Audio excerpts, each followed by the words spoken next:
Let's talk about Knives Out, the 2019 murder mystery movie which assembled an all-star cast and was a roaring success. So much so that very soon we will be seeing a sequel titled Glass Onion. But before that, I wanted to go back and check out this first film, sharing my own personal thoughts and feelings on it. This means that there will be spoilers ahead for those who haven't yet seen the film. You have been warned. Knives Out brought a slightly dying genre back into the mainstream, the Whodunnit. Here it's an apparent suicide, but is suspicious and genuinely possible that foul play could be afoot. The victim in question is Harlan Thrombey, played by Christopher Plummer. He's an incredibly wealthy and successful murder mystery author with a publishing empire and a fabulous mansion as part of his many valuable assets. One morning he's found with a slit throat, and so begins the investigation of the last of the gentleman sleuths, the Southern dandy, Benoit Blanc.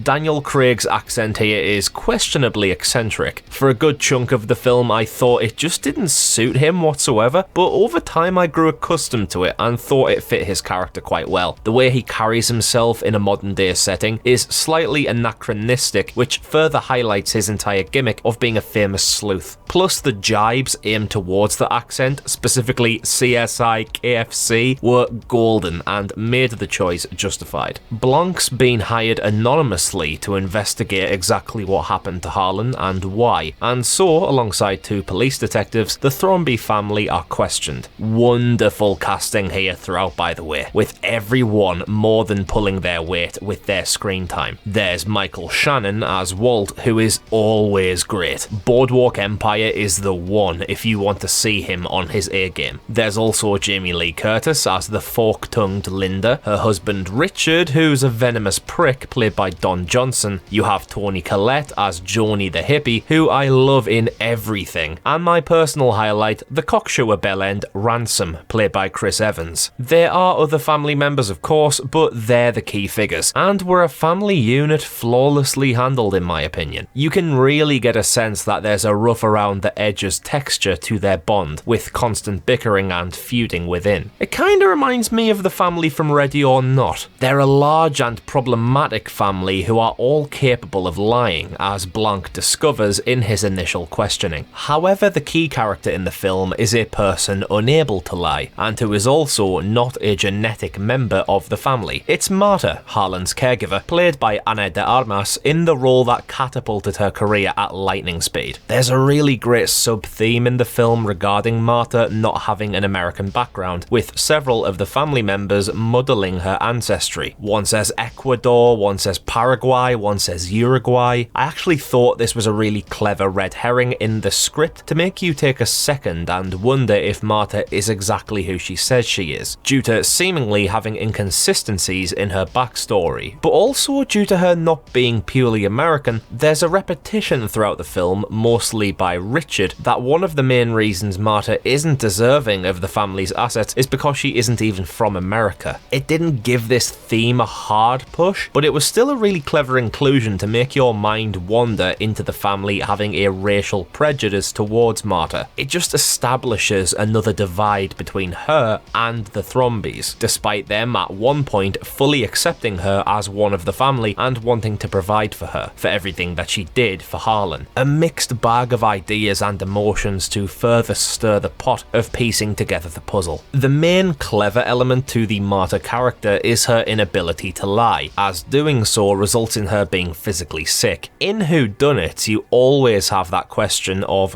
who is lying and who is telling the truth. However, from very early on, Knives Out tells you directly that all of the family can lie, and that whenever Marta lies, she's got an inbuilt reaction to prove it. And this means that at a couple points in the film, Marta has to word her answers carefully so that her answers are fragments of the truth, technically being honest without saying too much and giving the game away. It was fabulously handled, and I think that Armas does a great job in the role. So now that the scene is set and the key characters are established, what do I think of how the film is fleshed out? I think it's a wonderful watch. Despite being over 2 hours, this thing zips by, constantly throwing bones at you to keep your brain ticking over. The sharp tone, snappiness of the characters, and the quirky punchiness to its unraveling give Knives Out an almost Armando Iannucci flavour. At times it feels like an ever so so fleeting satire of the whodunit genre, even having visual references to Murder, She Wrote, while being a genuine tour de force of its own accord. A brilliant recipe for success. My favourite thing about the film is how less than halfway through, the entire thing flips on its head. You spend about 55 minutes with the build-up to the murder mystery elements. Was Harlan's death really suicide, or did someone kill him? Let's interrogate everyone and try figure out who the killer is. Cause generally speaking, that's the common thread of whodunits. Literally, who done it. Whereas our reveal here shows that it was actually Harlan who done it, slitting his own throat, but for wonderfully creative reasons. Marta accidentally gives Harlan a huge overdose of morphine, with him only having 10 minutes to live. It's clearly accidental, but due to his murder mystery novelist brain, Harlan goes into overdrive and, on the spot, invents a plan for getting Marta out of the blame spotlight. The entire segment is just bloody genius. It's complicated yet super simple to grasp, with Harlan intentionally working out his death in a certain way whereby it'll create suspicion away from Marta. I loved everything about this. The pacing of the plan, the alternating perspectives of Harlan telling the plan with Marta carrying it out. It's just awesome. So now, following on from this point, it's no longer a murder mystery. We know what happened to Harlan. The rest of the film becomes a cover-up movie. It's no longer trying to find the person responsible, it's trying to protect the person responsible. This was an amazing shift in direction, a pivotal turn which made me reevaluate what I'd seen and make my mind process the remainder of the film in a different way. It was a solid idea to keep the film from becoming stale, which it definitely succeeded in doing. I was kept engaged and was always in anticipation for further 180s throughout, and that's definitely the desired response here. A lot going on, a lot of potential directions, second and third guessing yourself and your analysis of what the film provides you with. The actual climax here, I thought was pretty decent. Turns out Marta didn't provide Harlan with an overdose, so him killing himself was genuinely an accident brought about by the confusion of the moment, so she was innocent all along. However, turns out Ransom did get involved after all, committing murder during his ploy to secure a lovely chunk of inheritance that he otherwise wouldn't receive. You see, everything of Harlan's is left to Marta, not to any of the Thrombies, creating further divide between them. So I revelled in the fact that the family shows their true colours and aims to goad Marta into surrendering her inheritance. Sure, inheritance is again generally a common theme in whodunits as a motive to kill relatives, yet here again this trope is reversed so that the inheritance is given to a non-relative. So now the actual relatives work together to secure the inheritance from an outsider, rather than fighting against each other as an internal conflict, which is usually the case. I loved it. Across the board, writer and director Rian Johnson smashed this film's premise and rekindled the imaginative spark required for a bloody good mystery film. So much so that Knives Out cashed in a $312.9 million box office from a $40 million budget. It was so successful that Netflix secured the rights to 2 sequels, the first of which is coming very soon. So that's my honest review of Knives Out, but make sure to join me in the near future when I shall provide my own personal thoughts and feelings on Glass Onion. If you enjoyed this video, a cheeky sub would be much appreciated to help the growth of the channel. I've been Connor from Unleash the Ghouls, and I'll see you next time for another honest review. Cheers out.